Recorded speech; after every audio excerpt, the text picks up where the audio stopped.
inoculados con virus, ¿no? ¿Por qué digo que va a ser solo simulación? Porque nosotros no tenemos virus aislados y lo que vamos a usar como inóculo van a ser también bacterias, ¿no? Vamos a usar como inóculo caldos de cultivo de E. coli, ¿ya? Pero más o menos como para saber cómo se usa esta técnica. ¿Ya? Entonces, las técnicas de aislamiento viral son básicamente tres. Tenemos la técnica de uso de animales de laboratorio, ¿ya? O animales en general. Tenemos cultivos de células, ¿no? Cultivos celulares, y también el uso de huevos embrionados.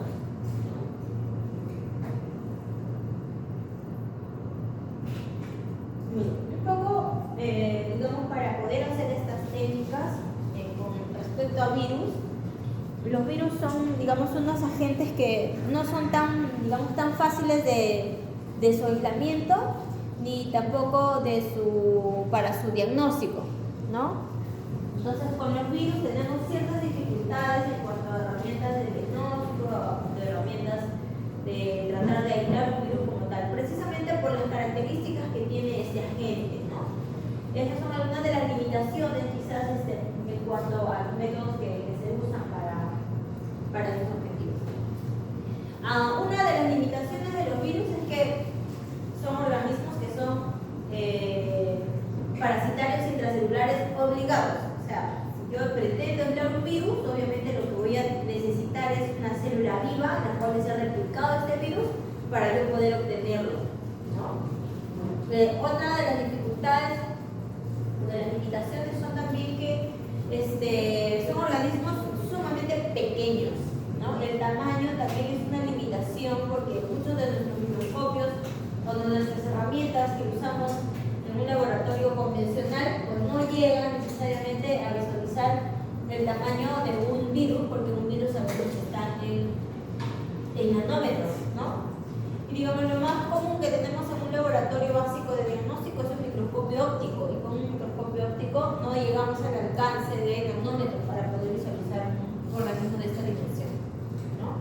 Entonces eso también nos dificulta un poco el hallazgo de virus en cuanto a cultivos, ¿no? o aislamiento, ¿no? En caso de bacterias, por ejemplo, era fácil, ¿no? Entre comillas, tratar de aislar una bacteria, ¿no? Un caldo de cultivo rico en nutrientes, ¿no? Y de forma artificial mi bacteria crecía muy bien, solo necesitaba nutrientes. Pero en el caso de los virus va a ser imposible, ¿no? Por más de que yo le brinde las condiciones más óptimas, nutrientes, humedad, temperatura, no va a poder crecer por sí sola, va a necesitar de una célula viva para crecer, ¿no? Y también las bacterias las veíamos muy bien en nuestros microscopios normales, los ópticos, pero un virus no.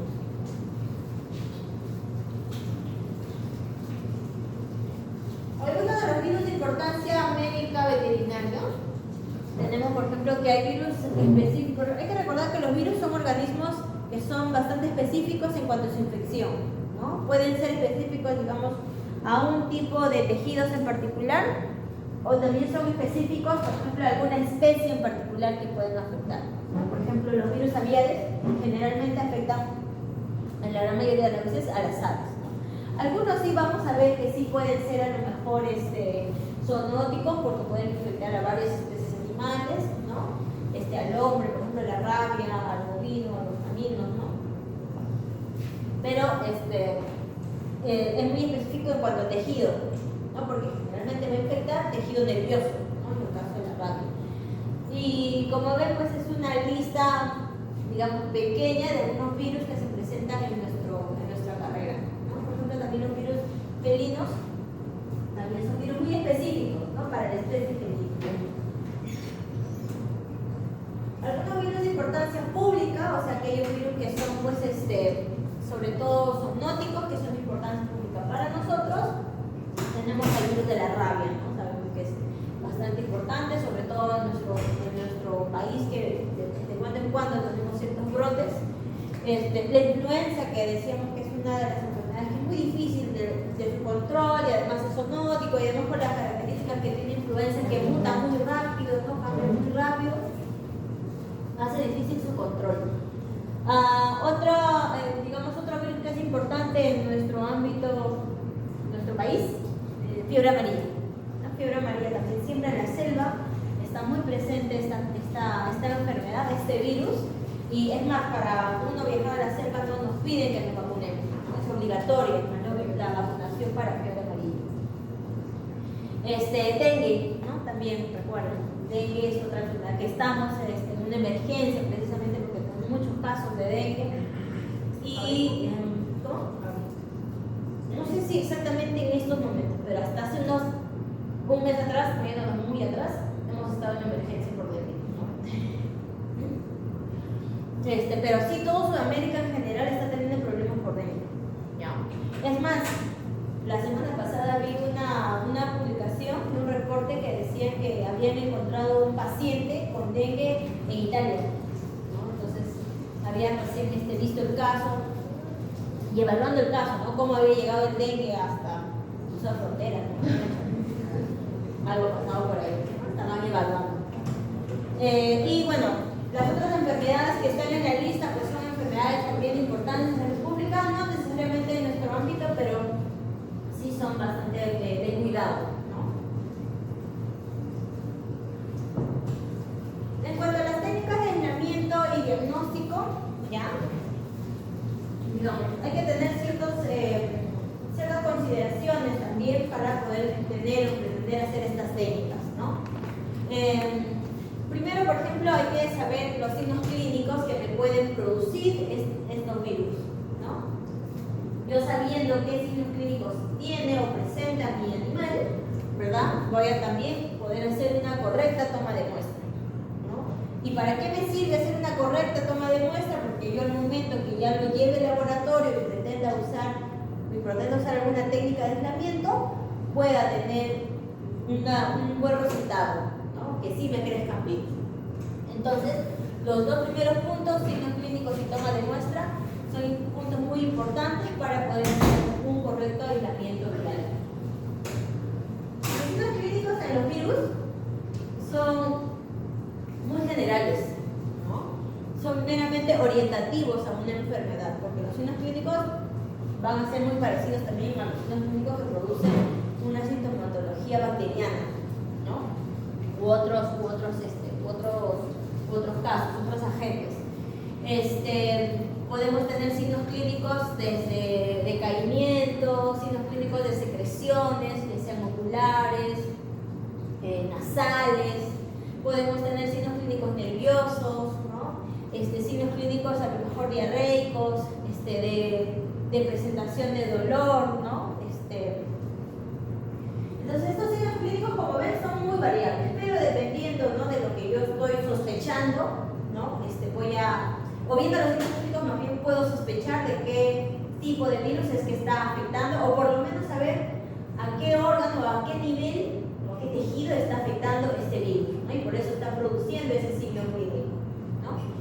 Y esto, les decía, también es importante para que yo, cuando tome la decisión de hacer una muestra, tome de algún lugar que sea correcto, ¿no? Porque lo más probable es que en el lugar donde se estaban produciendo los signos clínicos, ¿no? Y digamos que cuando los signos clínicos están en el momento más álgido de la enfermedad, hay más decaimiento, más secreción, lo más probable es que en ese momento el virus esté en alta replicación, ¿no? Entonces, digamos, es un punto importante para poder hacer una correcta toma de muestra, ¿no?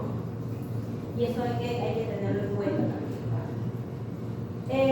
La toma de muestra, obviamente, decíamos que depende, ¿no? Depende del signo clínico, depende de la sospecha del virus que yo estoy pretendiendo buscar, ¿verdad? Pueden ser una muestra simple de una sola zona, o pueden ser varias también, pueden ser multilocales, ¿no? Tenemos, por ejemplo, tomas de muestra como lavados nasofaringios, ¿no? Si estoy a lo mejor sospechando de algún virus respiratorio, no yéndonos a hacer digamos, tomas de muestras tan invasivas, podemos hacer un hisopado que también ya lo hemos estado haciendo, ¿verdad? Para nuestras tomas de muestras de bacterias o también para levaduras, ¿no? También hemos hecho hisopados nasales, hisopados conjuntivales. Ahora, los hisopados, la técnica del hisopado no es solo para virus, ¿no? También se hacen hisopados para citologías, ¿no? O para bacterias también hemos hecho hisopados, ¿no? Es más que nada la técnica. También podemos hacer tomas de muestras sanguíneas, ¿no? Si estoy a lo mejor buscando un virus que afecte a nivel de las células sanguíneas. Toma de muestra de heces, ¿no? Toma de muestra de heces también, de preferencia, pues en el caso de las heces, por ejemplo, en general, si yo voy a tomar heces como toma de muestra, se sugiere de que las heces sean lo más limpio posible, ¿no? Si es posible, lo saco directamente del cuerpo, ¿no? Si es que es posible, ¿no? A veces es imposible también. Y si no pasa eso, pues buscar alguna zona en la cual el animal defecó lo más fresco posible, ¿no? Lo más fresco posible, porque recuerden que el virus se muere muy rápido, ¿no? Si no está en un tejido. Entonces, lo más fresco posible, lo más pronto posible, para que pueda llegar al laboratorio activo. Entonces, también, una vez que yo ya tomé la muestra, obviamente la muestra va a depender del signo clínico, ¿no? Es decir, si yo estoy viendo que mi animal está teniendo problemas nasales, no le voy a tomar, pues, toma de muestra de heces, ¿no? Eso, entonces, un poco también de considerar estas cosas que parecen lógicas, pero a veces pasan. Ya pasa que tomamos una cosa por otra, ¿ya? Bueno, en cuanto a las consideraciones para el envío, ya una vez que yo ya tomé la muestra, ¿no? Conservar estas muestras hasta que lleguen al laboratorio y poder hacer las técnicas. Algunas consideraciones ya lo conocemos, como por ejemplo el uso de frascos estériles, ¿no? En la medida de lo posible, envases que sean o de primer uso o completamente estériles. En este caso, como nosotros vamos a usar aislar virus, podemos agregarles ciertos aditivos, como por ejemplo antibióticos, ¿no? O antibacterianos, para evitar así un poco la replicación de las bacterias, porque lo que yo pretendo buscar es también virus, ¿no? El tiempo también, lo más pronto posible para que llegue el virus activo, porque se puede ir deteriorando con el tiempo. Ya, lo que sí también tengo que tener cuidado es con la temperatura. Digamos, si yo estoy en un lugar muy alejado de mi laboratorio, ¿ya? Y me va a tomar quizás días en llegar hasta el laboratorio, lo recomendable es que vaya en criopreservación, ¿no? La muestra. Pero si estoy, digamos, solamente algunas horas o por ahí un día a lo máximo, puedo ponerlo solo en refrigeración, ¿no? A 4 grados centígrados, y la temperatura de criopreservación es menos 70, menos 80, ¿no? Que se hace ya por los nitrógeno líquido y esos gases, que son especiales también, ¿no? Entonces, una vez que yo ya tomé la muestra, ya lo envié al laboratorio. Otra cosa que es importante cuando se envían muestras al laboratorio es la información que lleva esta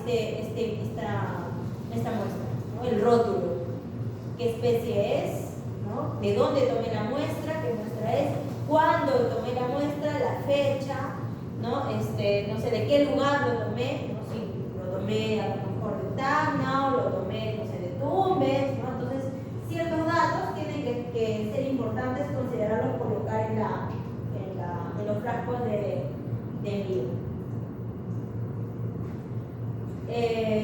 Porque a lo mejor si yo le envío nada más al laboratorio sin rótulo, sin nada, este moco, ¿para qué sirve? ¿No? Entonces tiene que tener ciertos datos, ¿no? El laboratorio tiene que llegar con cierta información previa, ¿no? Si es posible, incluso en algunos casos podemos poner signos clínicos, ¿no? Y con signos clínicos también el laboratorista se apoya mejor para hacer un mejor diagnóstico, ¿no? Y bueno, una vez que llega al laboratorio, podemos ya recién hacer las técnicas de aislamiento viral.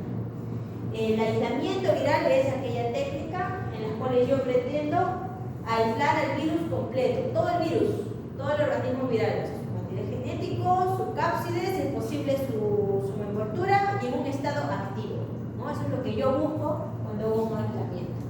Los métodos son básicamente tres de los que manejamos, ¿no? Para que este virus llegue en ese estado, se usan, por ejemplo, animales de laboratorio, ya podemos usar tejidos celulares, cultivos celulares o de tejidos, como dice ahí, o inoculación en huevos embrionados, ¿no? ¿Para qué yo quiero, cuál es el objetivo de poder yo aislar un virus completo, ¿no? Podemos, por ejemplo, usar estas técnicas para producción de vacunas, ¿no? Con el aislamiento. Podemos también tomarlo como una prueba de diagnóstico, ¿verdad? O también se usan estos métodos para poder producir antígenos o anticuerpos, y con estos antígenos o anticuerpos producidos, a lo mejor fabricar las pruebas serológicas para hacer diagnósticos indirectos, ¿no? Porque todas las pruebas serológicas que conocemos, desde las más sencillas a las más complicadas, se usan muchas veces antígenos y anticuerpos de la enfermedad, ¿no? Del virus, ¿no? ¿Cómo creen que yo voy a obtener estos materiales, estas moléculas, para yo poder fabricar? Digamos, uno de los más conocidos que es bastante fácil de usar son estas pruebas rápidas que tenemos en estos kits que nos marcan, ¿no? Positivo, negativo, control, con las líneas de coloración, ¿verdad? ¿Quiénes participan en toda esta actividad? Esa técnica se llama la inmunocromatografía. ¿Quiénes participan? Anticuerpos y antígenos, ¿ya? Pero estos anticuerpos y antígenos, en los cuales yo inoculo ahí para poder hacer mi prueba, son sintetizadas en el laboratorio. ¿Será posible ustedes que un anticuerpo se pueda hacer de forma sintética? Un antígeno quizá, ¿no? Pero es muy difícil. Pero un anticuerpo, no. Para un anticuerpo yo necesito tener un organismo que tenga el sistema inmune que pueda sintetizar ese anticuerpo. Entonces la única forma muchas veces de poder hacer eso es usar los animales, ¿no? Y luego finalmente podemos tener nuestras pruebas rápidas que tenemos, ¿no? Y que con pruebas rápidas también salvamos también muchas vidas, ¿no? Una con otra, ¿no? Por ahí va el tema. Entonces, sé que el uso de animales, en realidad, las tres técnicas que tenemos acá son técnicas muy controversiales. Finalmente jugamos como organismos vivos. Bueno, no jugamos, pero trabajamos como organismos vivos y hay ciertas oposiciones al respecto, ¿no? Sobre todo con los animales. Entonces, uso de animales en el caso de virología ya se usa desde mucho tiempo atrás. Y gracias más bien a estos animales, sabemos todo lo que sabemos con respecto a los virus, ¿no? Signos clínicos, sabemos qué fármacos se pueden usar para estos virus, vacunas, ¿no? Cómo funcionan estas vacunas, todo lo sabemos gracias a estos organismos, ¿no? Por ejemplo, uno de los grandes aportes que tenemos a la medicina con el uso de animales en laboratorio, tenemos a la producción de la vacuna contra la rabia que produjo Pasteur, ¿no? Y precisamente él usó muchas especies animales para poder llegar a la vacuna que usamos hasta en la actualidad, ¿no? Porque la rabia es una de las enfermedades que hasta el momento, ¿no? Miren, ya estamos en qué siglo, ¿no? Desde el momento en que se descubrió esta vacuna, que no tiene cura, ¿ya? La rabia solo se mantiene por ahí, los primeros signos clínicos se pueden atender un poco con la vacuna, eso sí, pero cuando ya se presenta la enfermedad rabia como tal, no tiene cura, ¿no? Entonces ese fue un gran aporte gracias precisamente a los animales. Otra enfermedad que también se pudo entender mucho sobre esta enfermedad, la enfermedad se llama la enfermedad del Kuru, ¿no? En las cuales el doctor que descubrió esta enfermedad se llama Gaduszek, y Gaduszek entendió de que esta enfermedad del Kuru era producida por unos organismos que se llaman los priones, ¿no? Y tuvo que usar chimpancés, ¿no? Animales bastante grandes, para poder entender la sintomatología de esta enfermedad, ¿no? Que afectaba a una población indígena del África que tenían ciertas costumbres caníbales.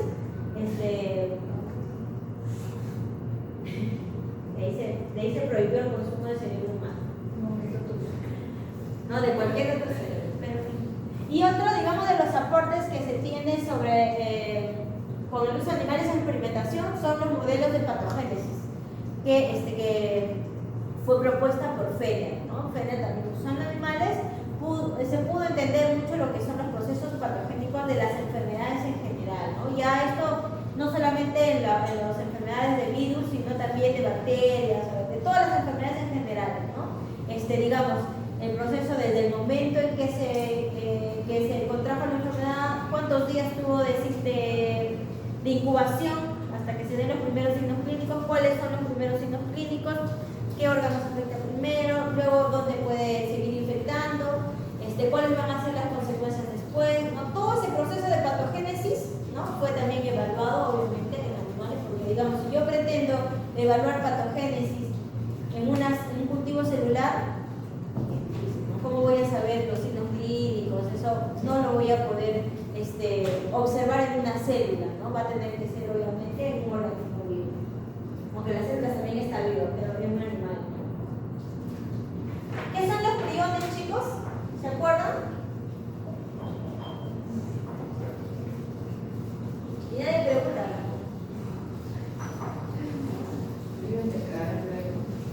Ahí van a investigar luego. Ya, vamos a ver un video chiquitito sobre el tema de los priones, ¿ya? Que a veces en realidad es muy importante, pero por falta de tiempo a veces no lo abordamos en clase. Pero sí tenemos que conocer sobre este organismo.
Degenerativa de la sueño.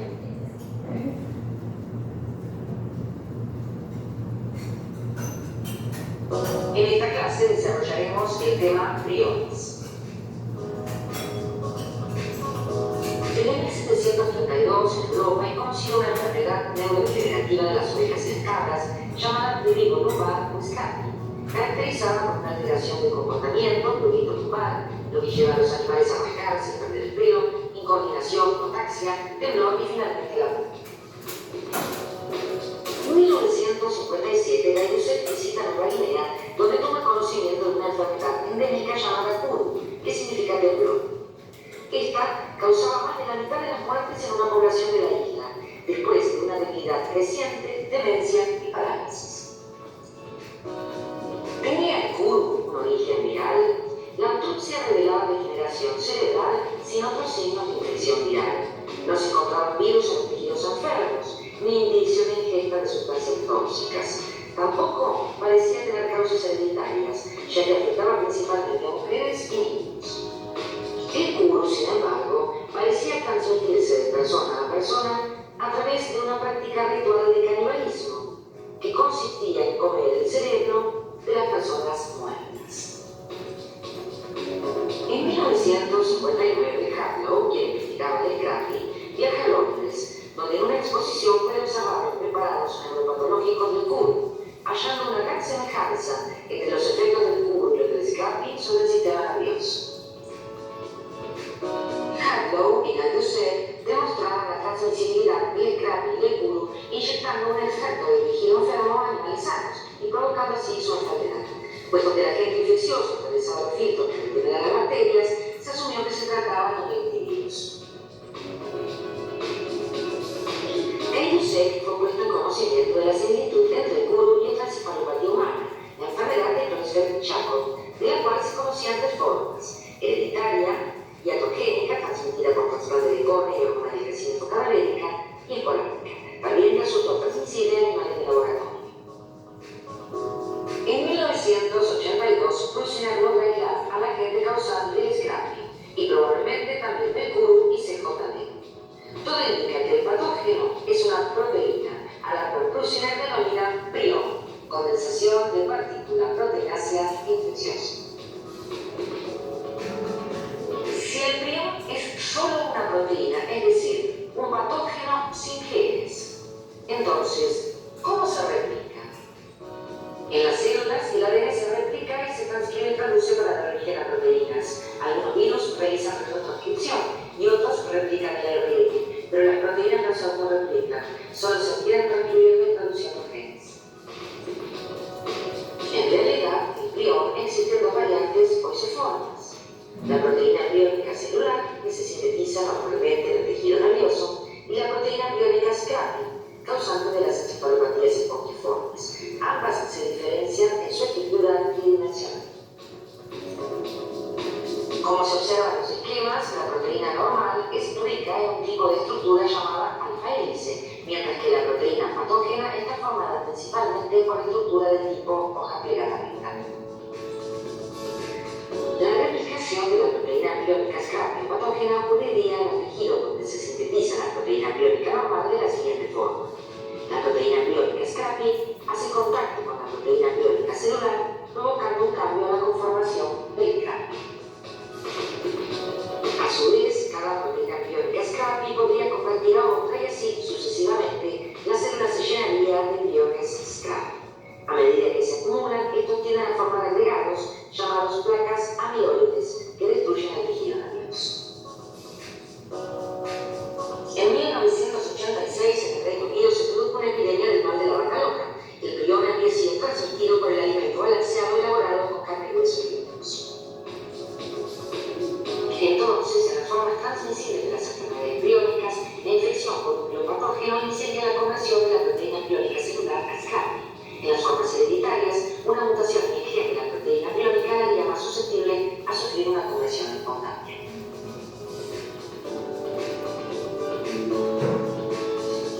Te invitamos a evaluar lo aprendido. Ok, entonces como ven, ¿no? Los priones son organismos que no son necesariamente compuestos por material genético, no son organismos vivos, más bien son proteínas, pero proteínas alteradas que tienen la capacidad de ser infectivas, ¿verdad? Y de hecho nosotros también tenemos proteínas priónicas en nuestro sistema nervioso, ¿no? El problema de estos de acá en particular, estos son alterados, ¿no? Tienen una hélice en toda la molécula proteica que está alterada, y esta es la que va a producir pues sintomatología nerviosa básicamente, ¿no? ¿no? ¿Y cómo? ¿Se replican o no se replican? No se replican, ¿verdad? Lo que hacen es unirse a otra proteína sana y la transforman, ¿no? Y la enferman, ¿no? Y la van convirtiendo, digamos, van alterando estos segmentos de proteína. Y también mencionaban que hay dos formas básicamente de poder adquirir el prión, ¿no? Una puede ser una que es la transmisible por consumo de proteínas genéticas alteradas, ¿no? O la otra es la heredable, ¿no? Ya a partir de un genoma alterado que ya por sí va a producir proteínas alteradas. Bueno, entonces eso como para conocer un poco sobre los priones. Vamos a seguir hablando sobre los animales en experimentos. Ahora, los animales, aparte de los, digamos, de los que hemos visto, digamos, de los objetivos que se usan en aislamientos virales, hemos visto para producción de vacunas, ¿no? Para síntesis de anticuerpos o antígenos. ¿Para qué más se hacían aislamientos virales? Para diagnósticos, ¿no? También podemos usar animales para ver los procesos de patogénesis, como propilufenos. También se usan animales para probar ciertos fármacos, ¿verdad?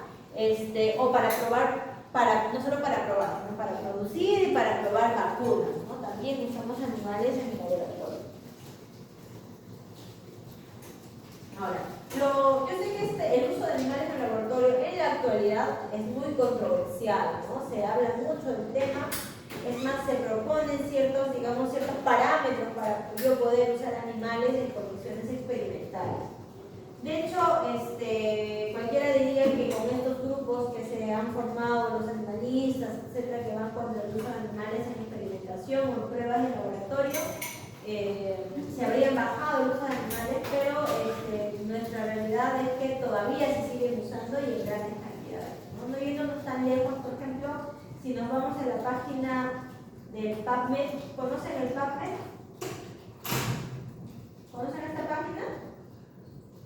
No sé. Ah, sí. ¿Cómo que no? Ya, el PubMed, ya saben que es la Biblioteca Nacional del Gobierno Americano y que básicamente hace publicaciones en torno a temas médicos, ¿no? Entonces, por ejemplo, si yo pongo en esta página Animal Model, a ver, una enfermedad empírica,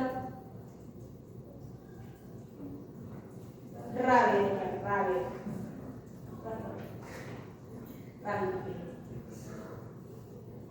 Tenemos dos, ¿no? Dos páginas, ¿no? Pero ¿cuántos artículos serán en total? Bueno, tenemos dos páginas, vamos a ver ¿dónde estás? 16, la primera. Ah, cierto. No, entonces, miren, tenemos solo con rabia, que es una enfermedad, pues, que ya casi no se usan muchos animales para experimentar, porque ya sabemos mucho de rabia, ¿no? Pero, sin embargo, como ven, las publicaciones actuales todavía se siguen produciendo con los animales, ¿no? Para rabia, ¿no?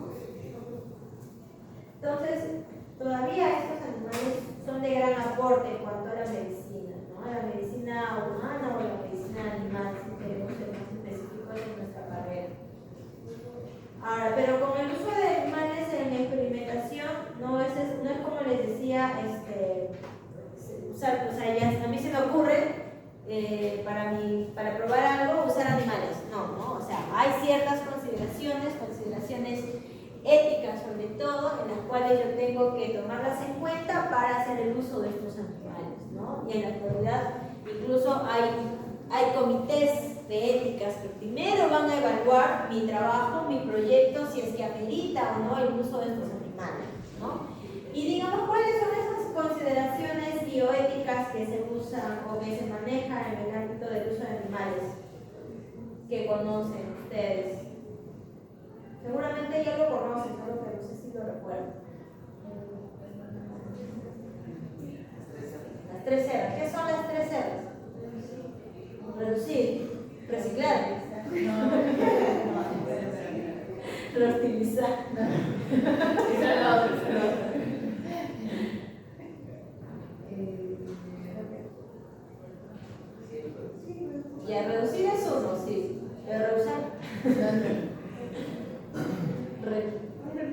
reemplazar.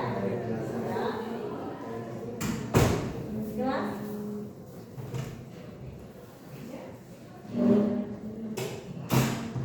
Entonces, tenemos a los principios de las 3 R, ¿verdad? Para hacer uso de animales en el laboratorio, ¿no? Entonces, antes de yo pretender, digamos, usarlos, tengo que pasar por una evaluación en la cual los principios son estos: reducir, refinar y reemplazar, ¿no? En las cuales, en el principio de reducir, se trata de que hay que usar el menor número de animales posible para mi trabajo, ¿no? Si es que es indispensable usar animales, pues uso los menos animales posible, pero obviamente el número de animales que también me vayan a dar, digamos, resultados estadísticamente confiables, ¿no? Eso también hay que considerar. Otro es refinar, o sea, refinar mis métodos que yo pretendo usar en mi experimentación, ¿no? Refinar en cuanto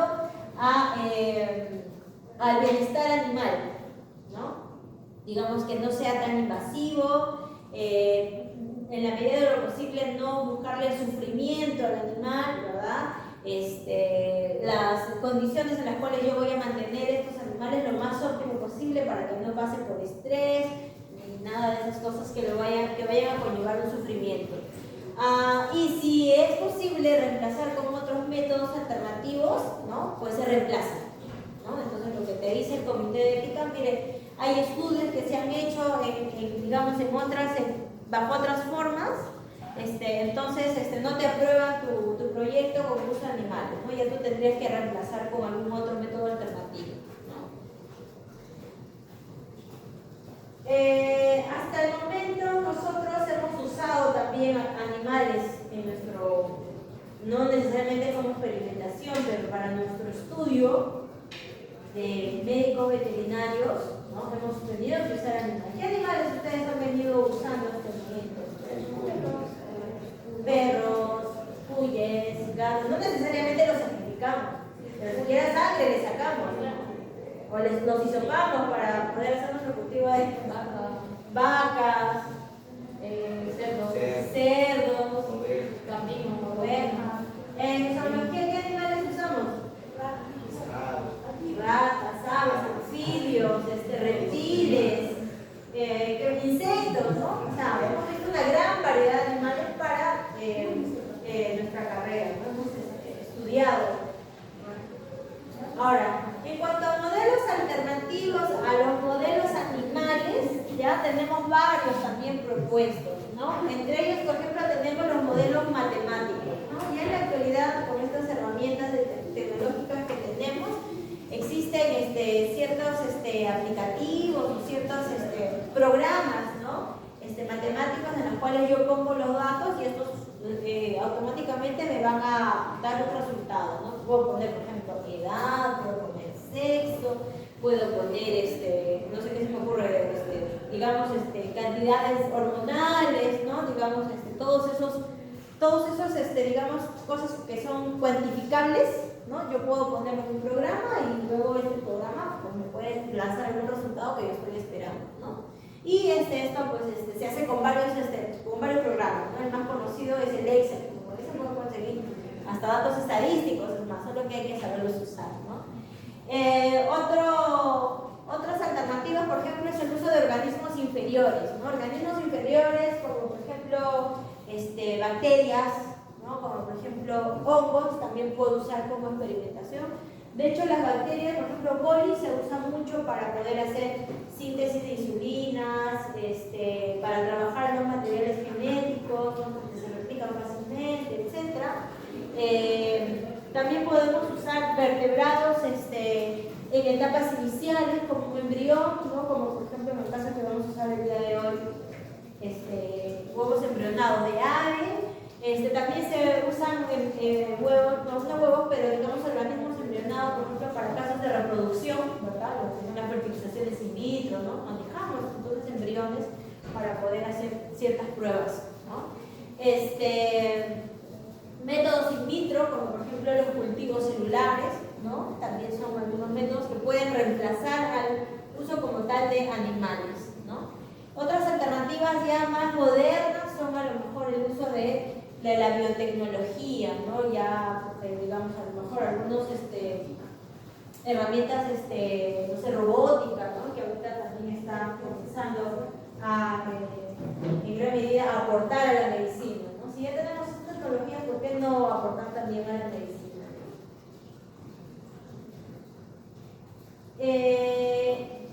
Bueno, entonces, si ya no queda de otra y somos animales, ¿no? También hay que considerar ciertas cosas, ¿no?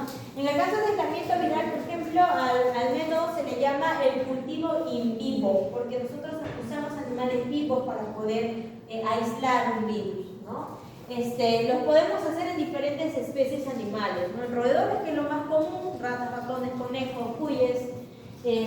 Podemos usarlos en cerdos. Hay algunas enfermedades en particular que el uso de cerdos se da buenos resultados, ¿no? Pez cebra también, que se usa ahora en la actualidad también porque está como que de moda, ¿no? Entre otros, ¿no? Por ejemplo, el pez cebra se usa mucho en lo que es el entendimiento del genoma para ciertas enfermedades degenerativas de este material genético. ¿Por qué? Porque el genoma de este pez tiene el 80% de parecido al genoma humano, ¿no? Entonces, digamos, ciertas enfermedades congénitas por ahí se tratan de evaluar desde la parte del genoma con el uso de estos animales, ¿no? Y luego, otra consideración para el uso de animales es que para el aislamiento viral, sobre todo, tienen que ser animales SPFs, ¿ya? ¿Qué son los animales SPFs? ¿Han escuchado alguna vez? ¿Nunca? SPF es una sigla en inglés que significa libre de patógenos. Entonces, los animales que vaya a usar para estos procesos tienen que ser libres de patógenos. ¿Ya? Pero el uso de animales también tiene sus ventajas y sus desventajas, ¿no? No es tan fácil también, ¿no? Una de las desventajas que se tiene con el uso de animales es que en cuanto a mantenimiento de estos animales es bastante laborioso, ¿no? ¿Por qué? Porque al animal hay que darle condiciones, ambientes adecuados, alimento, ¿verdad? Personal que vaya a cuidar a estos animales, ¿no? Entonces todo eso tiene una demanda económica bastante elevada cuando yo hago un experimento como el uso de animales. Ahora, los animales SPF también no son animales los que se vendan así tan fácil, ¿no? Son animales que están ya en estas condiciones y que tienen un costo precisamente porque tienen un mantenimiento especial, ¿no? Entonces, adquirir animales SPF pues tiene un costo. Y la parte ética y la de bienestar animal también pues, es parte de un poco de la desventaja del uso de estos animales, ¿no? Porque como les digo, siempre van a buscar en la medida de lo posible que estos métodos sean reemplazables, ¿no? Por ahí nos pueden dificultar un poco. Pero, en cuanto a las ventajas, ¿no? Del uso de animales, por ejemplo, el uso de animales nos pueden dar sí muy buenos resultados cuando estamos estudiando la relación virus-hospedero, ¿no? Si yo quiero buscar a lo mejor algunas respuestas sobre la relación virus-hospedero, obviamente mejor resultado voy a tener en un animal que en un cultivo celular, ¿verdad? También si yo quiero evaluar, por ejemplo, signos clínicos, ¿dónde voy a ver signos clínicos? En la célula no voy a poder, ¿no? Si quiero evaluar respuestas inmunitarias, también, si quiero evaluar, por ejemplo, procesos oncogénicos, ¿no? De hecho, necesito necesariamente animales para poder visualizar todos estos procesos, ¿no? Otra ventaja es que, bueno, ya en la actualidad tenemos ciertas líneas genéticas de roedores, ¿no? Que puedan ser usados para darme respuestas directas sobre alguna enfermedad en particular que yo estoy investigando, ¿no? Es decir, si yo quiero investigar, por ejemplo, sobre diabetes, por ejemplo, yo voy a la casa comercial donde manipulan o crían estos animales, ¿ya? Y le digo, yo quiero hacer este experimento, ¿no? Y ellos me van a decir, miren, tenemos ratones que ya genéticamente modificados ya nacen con diabetes o ya nacen con hipertensión, entonces yo ya no voy a necesitar que un animal sano primero lo vuelva diabético y luego recién pruebe mi fármaco, ¿no? Entonces ya creo que de forma más directa puedo tener buenos resultados también con los animales ya modificadas genéticamente. Ahora, como les digo, estos son casas comerciales ya, ¿no? Estas de que venden estas líneas genéticas. Sobre todo, bueno, en nuestro país no tenemos, pero en Estados Unidos sí, ¿no? Vas a la página web y tú buscas, ¿no? Dependiendo de lo que estás queriendo experimentar, y buscas diferentes líneas, ¿no? Las que más usamos en nuestro país, por ejemplo, es la Wistar. Wistar es una de las líneas que más usamos. Es un animalito que tiene buena, digamos, tiene un buen carácter. No es un animal tranquilo, no es un animal peligroso, que es lo que se busca también en cuanto a las líneas genéticas. Y se usa sobre todo para pruebas metabólicas, ¿no? Enfermedades metabólicas o nutricionales, o quizás también pruebas de psicología, ¿no? Que también se usan en animales en lo que es comportamiento, ¿no? Comportamiento psicológico, la prueba de fármacos. Hay una línea que también usamos en nuestro país, que se me olvidó el nombre. A ver, ahorita me acuerdo. Hay una línea de ratones y ratas que también son albinas, que se llaman las Holzman, no está en esta lista. Ya, pero esas Holzman son las que, si buscan, digamos, Cayetano, Bioterio de Cayetano, Bioterio de La Molina o de Bioterio de San Marcos, van a ser las líneas que tienen para enfermedades infecciosas, por ejemplo, ¿no? Que son las ratas o ratones Holzman. Ahora, en el caso del tema de los bioterios, ¿ya? ¿Qué entienden ustedes por bioterio? ¿Crianza de qué animales se tienen en un bioterio? ¿Quiénes se crían en un bioterio? ¿Qué es un bioterio? ¿O nunca han escuchado el término? ¿No? ¿Nunca? Ya, el bioterio es el recinto en el cual se mantienen a los animales en experimentación. No necesariamente roedores, ¿no? Lo que en mi caso, por ejemplo, yo pensaba ¿ya? Que solamente se tenían un bioterio roedores, porque mi cabeza siempre estaba de que un animal de experimentación eran los roedores, ¿no? Esa era mi cabeza. Entonces, pero cuando ya salí a la práctica, entendí que el bioterio es el lugar donde se tienen o se mantienen a los animales en experimentación, animales en general, no solo roedores, caballos, cerdos, aves, monos, ¿no? Cualquier animal que esté en experimentación, ese recinto se llama bioterio. ¿Preguntas? ¿Ninguna?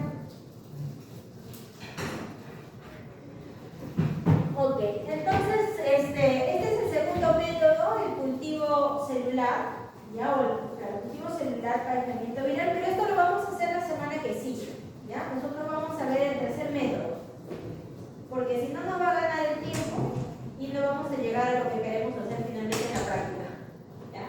Igual la próxima semana cuando hagamos diagnóstico vamos a volver a hablar sobre aislamiento y ahí vamos a hacer mayor énfasis en este tema.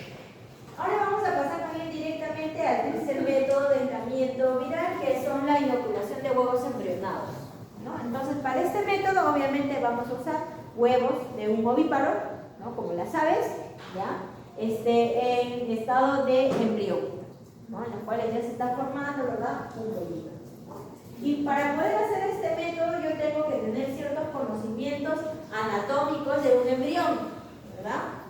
Un embrión en un ovíparo está cubierto por ciertas membranas, ¿no? Estas membranas tienen sus nombres, ¿verdad? ¿Cuáles son las capas que envuelven al embrión en un pollo?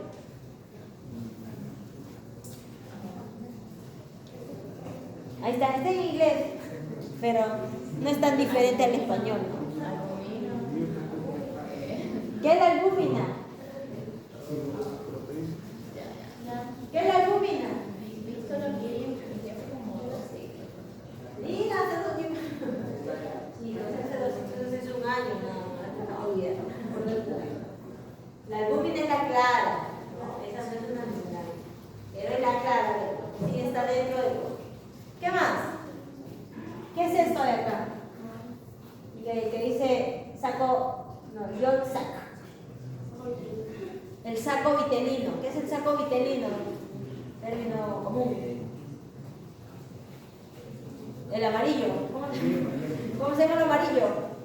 La yema, exacto. El yoxal es la yema, ¿ya? Entonces hasta acá, pero nosotros somos veterinarios, ¿no? Le vamos a llamar saco vitelino, ¿ya? No yema. ¿Qué otras membranas protegen o están conformando este huevo embrionado? El embrión, ¿no? Obviamente. ¿Qué más? ¿Qué es esto? Que protege directamente el embrión. Se llama cavidad amniótica, pero lo que contiene es el líquido amniótico, ¿no? El líquido amniótico para proteger al embrión de golpes, de torceduras, ¿no? Lo tiene como una especie de colchoncito para que éste no se lastime. ¿Qué más? ¿Qué más tenemos? Este espacio de acá. La cavidad alantoidea, ¿no? La cavidad alantoidea, y luego tenemos sobre la cavidad alantoidea la primera membrana que está muy próxima a lo que es la cáscara, que es el corium, ¿no? Y va a haber un segmento bastante próximo a lo que es el embrión, que se van a fusionar ambas membranas, tanto de la cavidad alantoidea como la del corium, se fusionan, ¿ya? Y esta membrana se va a llamar la membrana corioalantoidea, ¿no? Que cuando el huevo está sin embrión, no es tan visible esta fusión de esta membrana. Pero cuando ya esté en embrión, esta membrana sí se fusiona, y justamente es la membrana en la cual comienzan a crecer también los vasos sanguíneos, ¿no? Y por ahí es que va a pasar, ¿no? Los huevos embrionados, para poder usarlos en experimentación, hay que considerar primero la edad del embrión, ¿no? Hay que conocer qué virus yo quiero inocular en estos huevos, porque dependiendo de lo que yo quiero inocular, también voy a elegir la zona o la región en las cuales yo tengo que inocular, ¿no? Si quiero inocular directamente en el embrión, si quiero inocular a lo mejor en el saco vitelino, si quiero inocular en la cavidad alantoidea. Entonces, dependiendo de qué virus yo quiero usar, voy a elegir también mi lugar de inóculo, ¿ya? Y obviamente también tengo que considerar el volumen del inóculo, ¿no? Recuerden que son organismos pequeños, no tienen que ser entonces volúmenes también pequeños, ¿ya? Y bueno, las especies, sobre todo de aves, pues que son de formas comerciales, ¿no? Huevos de gallina, de patos, de pavos, también se pueden usar. También hay que considerar, ya una vez que yo he inoculado y pretendo guardar ya estos huevos a incubadoras, ¿no? Entonces también tengo que considerar pues la temperatura a la cual yo voy a incubar, la humedad del ambiente, ¿verdad? El volumen del inóculo, y cuando yo voy a elegir el huevo con los cuales yo quiero inocular, de preferencia elijo huevos que tengan pues la cáscara intacta, ¿no? Porque lo más probable es que si la cáscara esté rajada, pueda fácilmente contaminarse por otros organismos, ¿no? Entonces lo preferible es que el huevo esté completamente sano, ¿ya? Entonces ya saben por qué no podemos usar el huevo. ¿No? Pero bueno, a manera de práctica sí lo vamos a usar. Y además que tienen que ser huevos también de animales SPFs, ¿no? Animales libres de patógenos, y los huevos también pues van a ser libres de patógenos.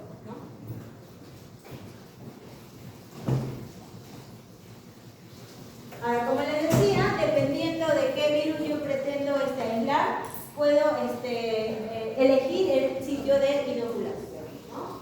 Tenemos varios sitios de inoculación, vamos a mencionarlos rápidamente, y además dependiendo de dónde yo quiero inocular, puedo considerar qué edad de embriones voy a usar, o puedo considerar qué cantidad de inóculo voy a usar, ¿no? Por ejemplo, en el caso de los virus, de los poxvirus, que son los virus de la viruela, ¿no? Viruela del mono, viruela del ave, viruela bovina, se usan generalmente, se inocula en la membrana corioalantoidea, ¿ya?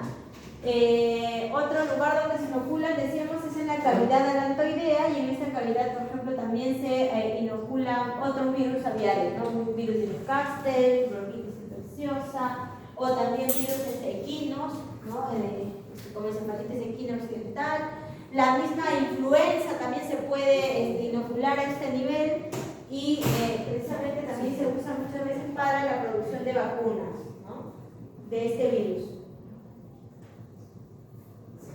Otros lugares donde se inoculan son ya la misma cavidad amniótica, ¿no? Muy próximo casi al embrión, ¿no? En este lugar también puedo inocular para hacer ciertos procesos de diagnóstico, sobre todo de influenza.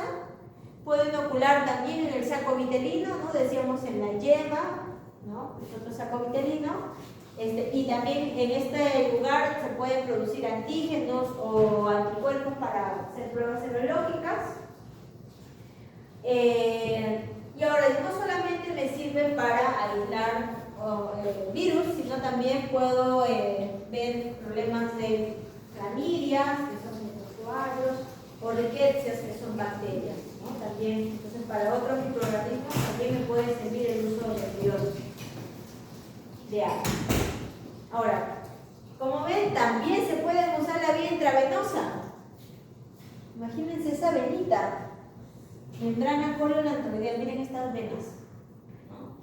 Entonces, el personal que se va a encargar de hacer estos procesos tiene que ser un personal bastante experimentado con la inoculación en estos lugares, ¿no? Para que sea preciso y correcto con el inóculo, ¿no? Como por ejemplo, sobre todo, por ejemplo, el virus de la leucemia, que es un virus que afecta principalmente células sanguíneas, ¿no?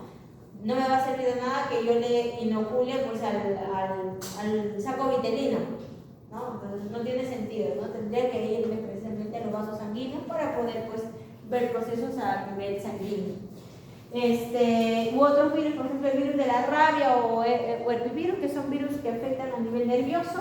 Podríamos también inocular no, el herpesvirus no es nervioso, pero rabia sí, directamente al embrión, ¿no? Digamos, si voy a trabajar con rabia, puedo inocular directamente el encéfalo, pero si voy a trabajar en el virus, a lo mejor directamente al embrión para ver otro tipo de lesiones, más bien a nivel epitelial del embrión, ¿no? Ahora, con el uso de estos organismos embrionados, también hay ventajas y desventajas, ¿no? Como lo había con los animales. En cuanto a las ventajas, ¿no? Sobre todo va a ser ideal para el crecimiento y replicación de muchos virus, pero en gran medida más bien para virus aviares, ¿no? Va a tener mucho mejor respuesta para virus aviares, porque la gran mayoría de estos embriones son obviamente de organismos aviares, pero también podemos ver algunos virus como rabia, por ejemplo, como el virus por ahí que vimos, ¿no? Influenza, que también afecta a mamíferos, que también podemos tener resultados con el uso de embriones de aves, ¿no? Ahora, en cuanto a mantenimiento, en cuanto a mano de obra, en cuanto a disponibilidad, obviamente va a ser mucho más ventajoso que mantener animales, que obtener animales SPF o animales con ciertas líneas genéticas, ¿verdad? Menos mano de obra, ¿no? Una bandeja. ¿Cuántos huevos vienen en una bandeja? Nunca me he puesto a contar y siempre compramos en bandeja en casa. Depende de qué tomamos.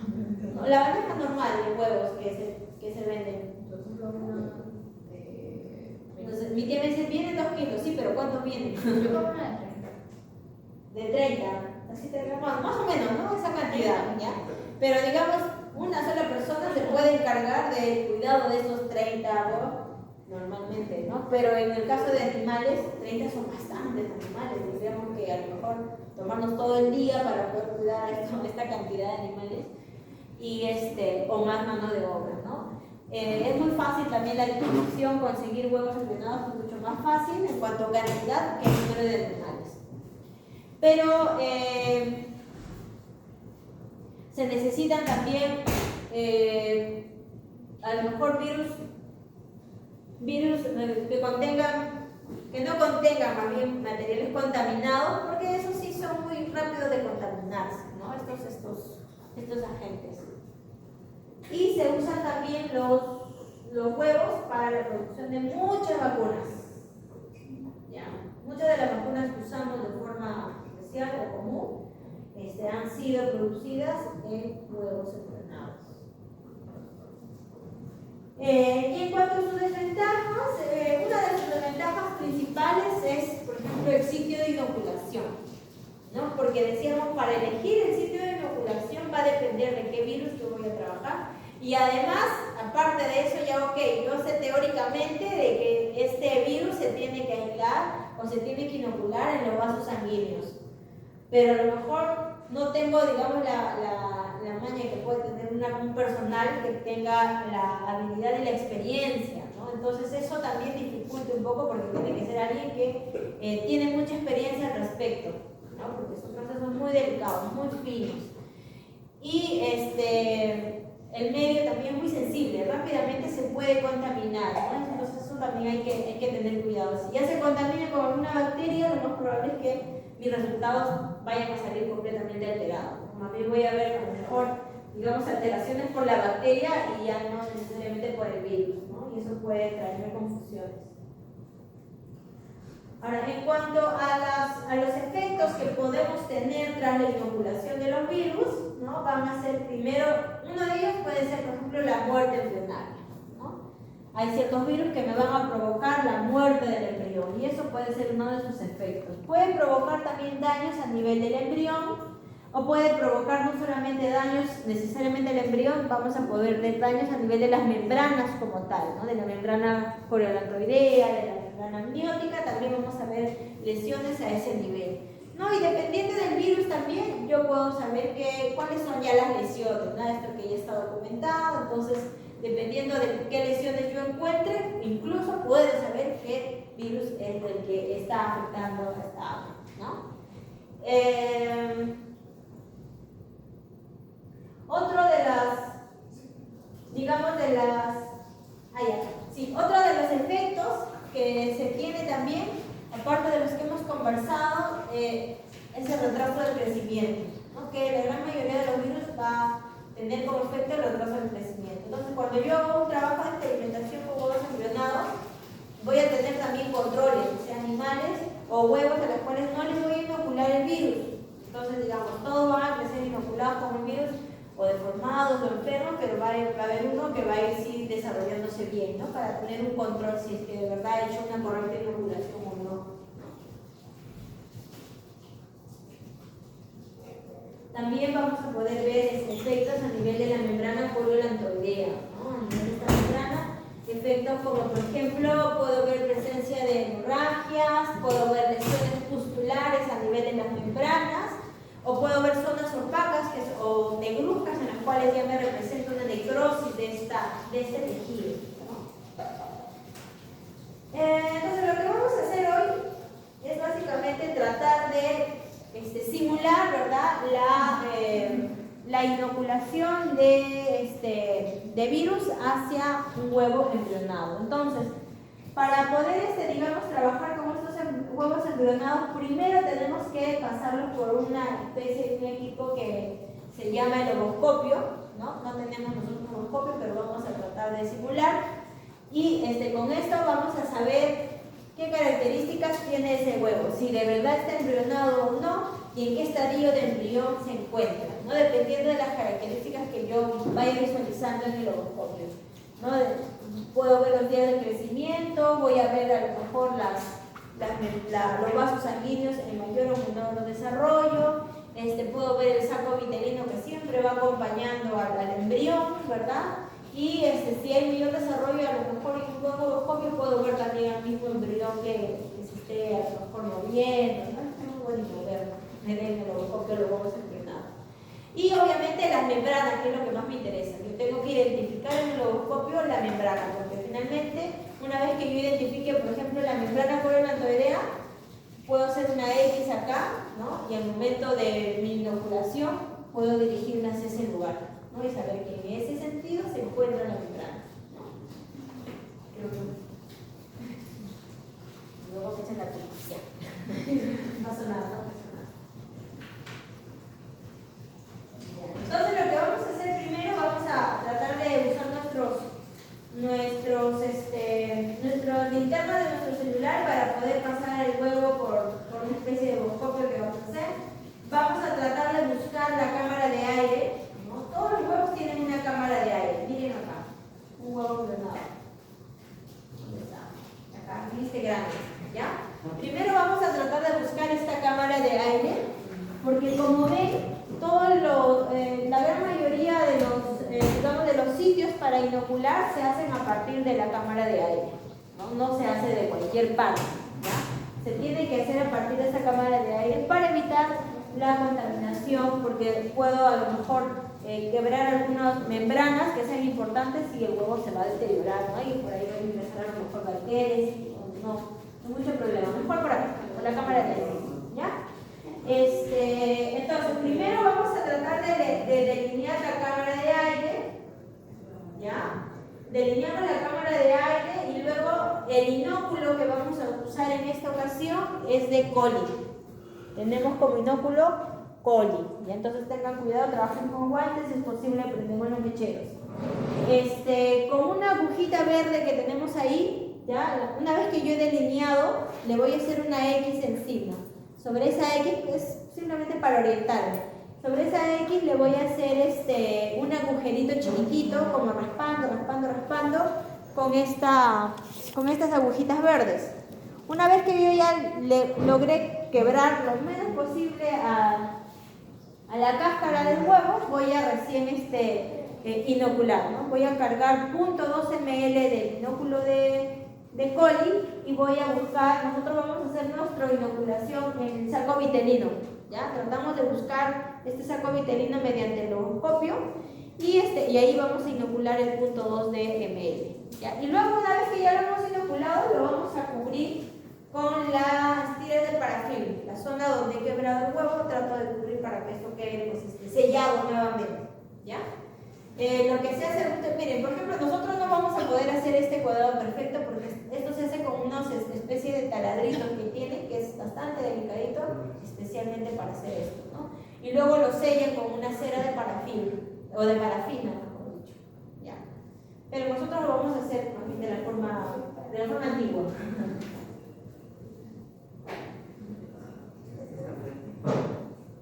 Ok, chicos, entonces ahora vamos a trabajar.